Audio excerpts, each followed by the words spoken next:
Hello दोस्तों, आप सभी का हमारे YouTube चैनल कहानी बाय NK पर स्वागत है। आई होप आप सभी ठीक होंगे। दोस्तों, हमारी 100 डेज 100 स्टोरी चैलेंज का आज चौथा दिन है। तो चलिए आज की कहानी शुरू करते हैं।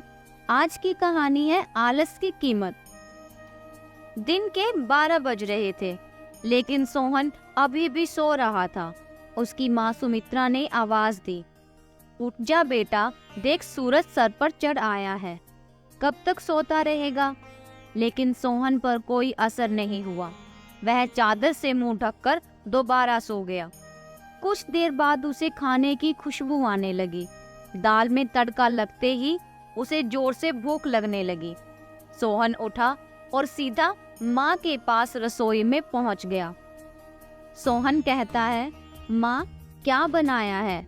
सुमित्रा ने जवाब दिया, पहले जाकर नहा, फिर आना रसोई में।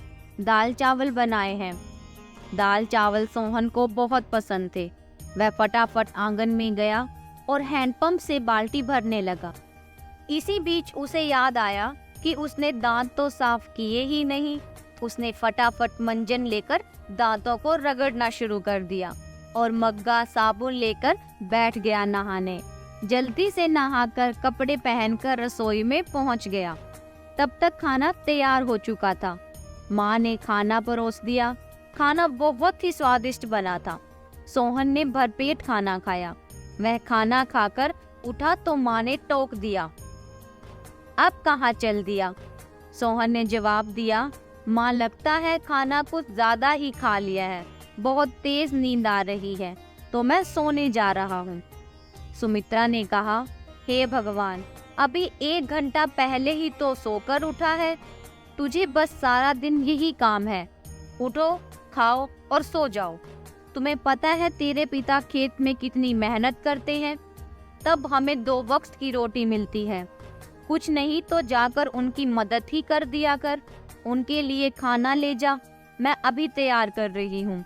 सोहन पर तो जैसे दुखों का पहाड़ टूट पड़ा हो। सोहन ने कहा, माँ तुम्हें पता है इतनी धूप में मैं पहली बार खाना देने गया था। आका कितना बीमार पड़ गया था। तुम ही चले जाना, मैं तो सोने जा रहा हूँ। सुमित्रा को बहुत गुस्सा आया। इससे पहले वह कुछ कहती, सोहन तेजी से अपने कमरे में जाकर सो गया। सुमित्रा खाना लेकर खेत में पहुंची। कबीर दास बहुत मेहनत से खेत जोत रहे थे।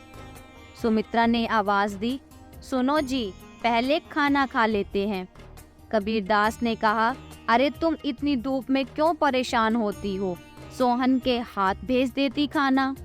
सुमित्रा ने जवाब दिया, हमारे तो भाग्य ही फूट गए हैं। ऐसा आलसी बेटा मिला है, बस खाता है और सो जाता है। भगवान जाने इस लड़के का क्या होगा। कबीर दास ने कहा, चिंता मत करो, एक दिन सब ठीक हो जाएगा। सोहन के माता पिता सोहन की आदतों से बहुत परेशान थे। वह कोई भी काम नहीं करता था, बस सारा दिन रात वह सोता रहता था। एक दिन सोहन के पिता ने कहा, बेटा मैं खाद और यूरिया लेने शहर जा रहा हूँ। 2 दिन लग जाएंगे, फसल तैयार होने वाली है। तो सुबह खेत पर चले जाना और सारा दिन वहीं रहना। शाम को खाना खाकर रात को वहीं सोने चले जाना। कहीं कोई जानवर खेत में ना घुस जाए और हमारी पूरी फसल का नुकसान ना कर दे। सोहन ने कहा, पिताजी मुझसे यह सब नहीं हो पाएगा, आप माँ को बोल दीजिए। कबीर दास ने कहा, नालायक, खेत की देखभाल आदमियों का काम होता है। अगर मुझे पता लगा तू खेत पर नहीं गया या फसल को नुकसान हो गया तो तेरी खैर नहीं। सोहन डर गया। वह पिता के जाने के बाद माँ से बोला, माँ सुबह जगा देना, नहीं तो पता नहीं पिताजी क्या करेंगे। सुमित्रा मोहन को सुबह 4 बजे जगा देती है। सोहन हाथ में फवाड़ा लेकर खेत में पहुंच जाता है। वह जाकर देखता है चारों ओर ठंडी हवा चल रही थी। वह एक पेड़ के नीचे बैठ जाता है। तभी उसकी हल्की हल्की रोशनी नजर आती है। पूरा खेत लाल रोशनी से भर जाता है। सोहन ने यह सब पहली बार देखा था। वह आश्चर्य से सब देखता रहा। कुछ ही देर में सूरज उगने लगा। यह देखकर सोहन को बहुत आश्चर्य हुआ। कुछ ही देर में सभी गांव वाले खेत में काम करने आ गए। सब अपने अपने खेत पर काम कर रहे थे। सोहन पेड़ के नीचे बैठा था। तभी उसके पास के खेतों से माधो काका आए। माधो काका ने कहा, सोहन, मेरे खेत में पानी लग गया है, अब तू अपने खेत में पानी काट ले। सोहन ने कहा, काका, मुझे तो कुछ पता नहीं है, ये सब तो पिताजी ने कभी नहीं बताया।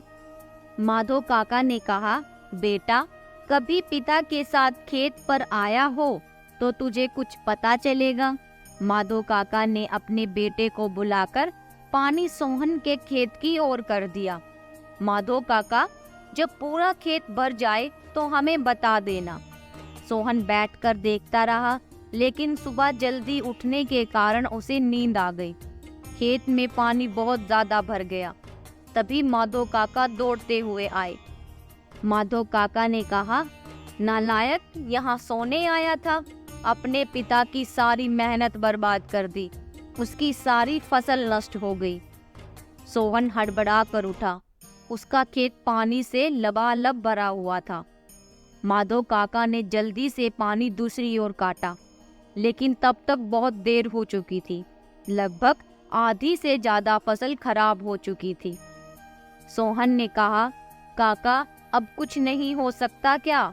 माधो काका ने कहा, नहीं बेटा, तैयार फसल का ध्यान बच्चे की तरह रखना पड़ता है। समय से पानी देना, खाद देना और जानवरों से बचाना, इसीलिए हम दिन रात खेत पर रहते हैं। अभी तो भगवान ही मालिक है। सोहन पेड़ के नीचे बैठा रोता रहा। दोपहर को सुमित्रा खाना लेकर आई। उसे सब पता लगा तो उसने भी सोहन को बहुत डांटा। शाम को सोहन घर नहीं आया, ना ही उसने खाना खाया। उसकी भूख, प्यास, नींद सब उड़ चुकी थी। अगले दिन जब कबीर दास घर पर आए तो उन्होंने सोहन के बारे में पूछा। सुमित्रा ने सारी बात बता दी। कबीर दास सब छोड़कर दौड़ते हुए अपने खेत पर पहुंचा। उन्होंने देखा मोहन पेड़ के नीचे बैठा रो रहा था। आधी फसल खराब हो चुकी थी। सोहन ने कहा, पिताजी, मुझे माफ कर दीजिए, मेरे आलस ने इतना बड़ा नुकसान कर दिया। आप चाहें तो मुझे पीट लीजिए। कबीर दास ने कहा, नहीं, तुझे मारने से फसल ठीक नहीं होगी। वादा कर, आज के बाद कभी आलस नहीं करेगा। चलकर अब घर पर अपना खाना खा लो, वहीं पर बात करेंगे। दोनों घर पर आ जाते हैं। सोहन की आंखों में अब भी आंसू बह रहे थे। सुमित्रा ने उसे खाना दिया, लेकिन उसने खाना नहीं खाया और वह अपने कमरे में जाकर रोने लगा। सुमित्रा ने कहा, जी अब क्या होगा, आधी फसल तो बर्बाद हो गई। कबीर दास ने कहा, सुमित्रा, कोई घाटे का सौदा नहीं है। आधी फसल देकर अगर बेटा सुधर गया तो यह काफी है। कबीर दास ने सोहन को बुलाया और कहा, बेटा, अब तो नुकसान होना था सो हो गया। अब हमें कल से आधे खेत की फसल उखाड़ कर दोबारा बोनी होगी। सोहन ने कहा, पिताजी, आप बाकी आधे खेत में खाद यूरिया लगाकर उसे काटने का इंतजाम कीजिए। मैं इस पर अकेला काम करना चाहता हूँ। अगले दिन सुबह 4 बजे सोहन अपने पिता के साथ खेत पर पहुँच गया और पिता के बताए अनुसार खेत पर काम करने लगा। 4 महीने कठिन परिश्रम करने के बाद नई फसल कुछ बढ़ते हुए दिखाई देने लगी। सोहन अब एक कर्मठ, मेहनती इंसान बन चुका था। उसने अपने आलस का पूरी तरह से नाश कर दिया था। अब वह पूरी तरह से मेहनती व्यक्ति बन चुका था। दोस्तों, आज की कहानी यहीं पर खत्म होती है। कल फिर मिलेंगे 100 डेज 100 स्टोरी चैलेंज में। आपको यह स्टोरी कैसी लगी, हमें कमेंट सेक्शन में कमेंट करके जरूर बताएं।